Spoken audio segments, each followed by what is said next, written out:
বাড়ি, এখন আঙ্কেল বাড়িতে নেই।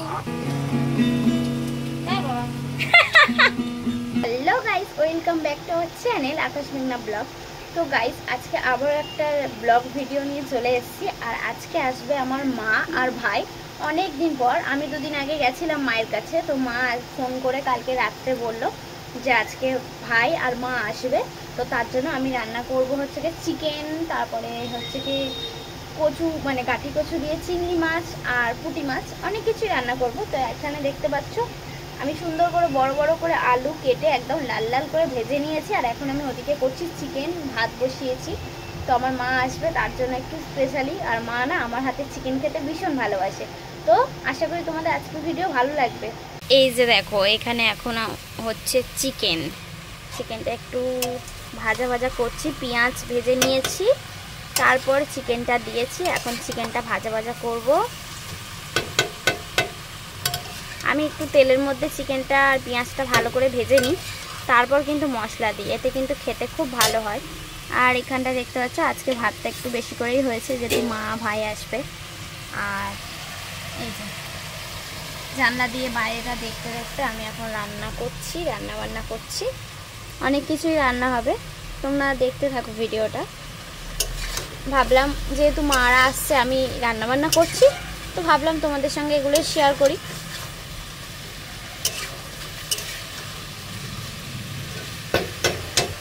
এই যে দেখো গোটা রসুন, কে কে ভালোবাসো মাংসতে গোটা রসুন খেতে? আমি তো ভীষণ ভালোবাসি। গোটা রসুন যদি না দেয়া হয় মাংসতে, আমি কোনোদিনও সেই মাংস ভালো করে খেতে পারি না। যেমনই হোক, রসুনটা আমার দরকার, মানে রসুন আমার লাগবেই মাংসের সঙ্গে, তাও আবার গোটা রসুন। আমি জানি অনেকেই খেতে ভালোবাসো, আমি তো ভীষণ ভালোবাসি। তো গাইস, এদিকে আমার রান্নাবান্না কমপ্লিট হয়ে এসছে। আর এই যে এখন করব এই মাছ, কত বড় বড় দেখো মাছের পিস। আর এখন করছি কাঠি কচু দিয়ে চিংড়ি মাছ। তো যাই হোক, তোমাদের দেখাচ্ছি। আর এখানে কাঠপিংড়া ভরে গেছে, কেন আমি বুঝতে পারছি না। এখানে দেখো, এই যে এখন হচ্ছে আলু দিয়ে চিংড়ি মাছ, গাটি কচু, এই যে অনেকে কি কচু বলে তোমাদের ওখানে।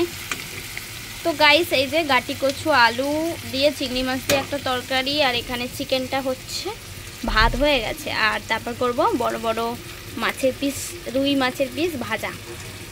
এই যে রান্না বান্না হচ্ছে। এখন কটা বাজে? এখন দেখি কটা বাজে, এখন 12টা বাজে। আমার রান্না বান্না হয়ে এসছে, আর আধ ঘন্টা মতন লাগবে, মানে 12:30টার মধ্যে আমার রান্না বান্না কমপ্লিট। এই যে, আর দারুণ একটা সেন্ট বেরিয়েছে, এই যে দেখতে পাচ্ছ, পুরো ধোঁয়া ধোঁয়া হয়ে গেছে। আর জায়গাটা কেমন এলোমেলো হয়ে গেছে, এখন আমি জায়গাটা গোছাবো। তো চলো রান্নাটা করি, তারপর তোমাদের সঙ্গে দেখা হচ্ছে। তো গাইস, এই যে মা চলে এসছে, আর মারা আসার সময় মিষ্টি কিনে নিয়ে এসছে, লাল মিষ্টি, রসগোল্লা, তারপরে হচ্ছে কি কদম মিষ্টি আমার খুব ভালো লাগে, কার কার ভালো লাগে জানিও।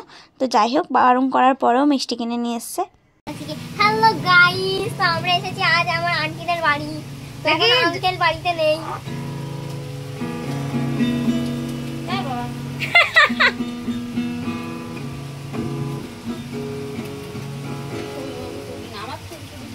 তো এই যে দেখতে পাচ্ছ, এখন দুপুরবেলা রান্নাবান্না সব কমপ্লিট। আর মা চান করলো, সবাই চান টান করে ছাদে রোদ্দুর পোয়াচ্ছে। আর ওই যে জুনাইদ ওপরে এই যে ছোটাছুটি করছে, দেখতেই পাচ্ছ। অনেক দিন পর আসে, ও এসেছিল 3-4 বছর আগে, তখন অনেক ছোট ছিল। আর আবার এতদিন পরে আবার এলো। তো গাইস, তারপর ছাদ থেকে দেখো এখন ওরা নেমে গেছে, মা খাওয়া হয়ে গেছে, আর টাপু আর আমাদের জুনাইদ এখন খাওয়া দাওয়া করছে। আর আজকে ভিডিওটা তোমাদের কেমন লাগলো, ছোট্ট করে একটা ব্লগ শেয়ার করলাম। ভালো লাগলে অবশ্যই কিন্তু লাইক কমেন্ট শেয়ার করে দেবে, আর চ্যানেলটা সাবস্ক্রাইব করে দেবে।